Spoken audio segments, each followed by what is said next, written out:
पिछले वीडियो में आपने देखा कि एसएसआर ग्रुप तथा इनकी सहयोगी कंपनियां किस तरह से किसानों और ग्राहकों के साथ ठगी कर रही हैं। क्या इस ठगी में केवल एसएसआर ग्रुप के मालिक या डायरेक्टर ही शामिल हैं? नहीं, इसमें कई एजेंट भी शामिल हैं जो ठगी की रकम से 20 से 50% तक कमीशन लेते हैं और बाद में कहते हैं कि मैं तो सिर्फ काम करता था। इस तरह से ठगी करने वाले एजेंटों का एक जाल सा बिछा हुआ है। कुछ एजेंटों से जब मैंने गहराई से बातचीत की तो पता चला कि इन एजेंटों में से ज्यादातर को सारी जालसाजी के बारे में पहले से ही पता होता है कि कंपनी के डायरेक्टर कम जमीन खरीदकर ज्यादा बेच देते हैं।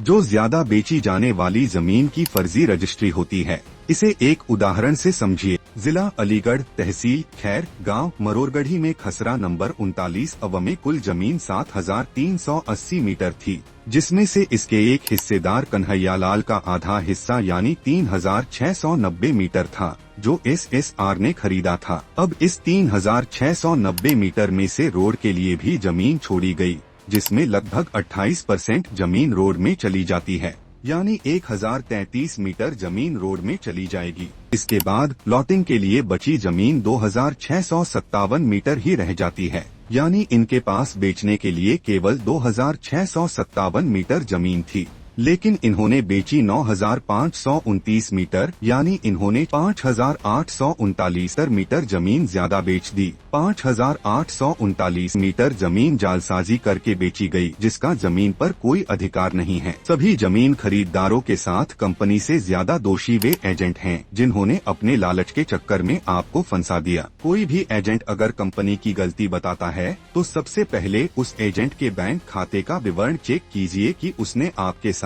हुई जालसाजी में कितना कमीशन लिया और आपको फंसाया। मेरा निवेदन है कि सभी खरीदार तथा जालसाजी के शिकार हुए लोग कंपनी के साथ साथ उन एजेंटों के खिलाफ भी अपने पैसे की वापसी के लिए उचित कानूनी कार्रवाई करें। अगर आपने भी एसएसआर ग्रुप से प्लॉट लिया है या फिर रजिस्ट्री करवाई है तो आपकी रजिस्ट्री सही है या एक्स्ट्रा रजिस्ट्री में आपकी रजिस्ट्री आ रही है। आप हमारे दिए गए नंबर पर कॉल करके चेक कर सकते हैं।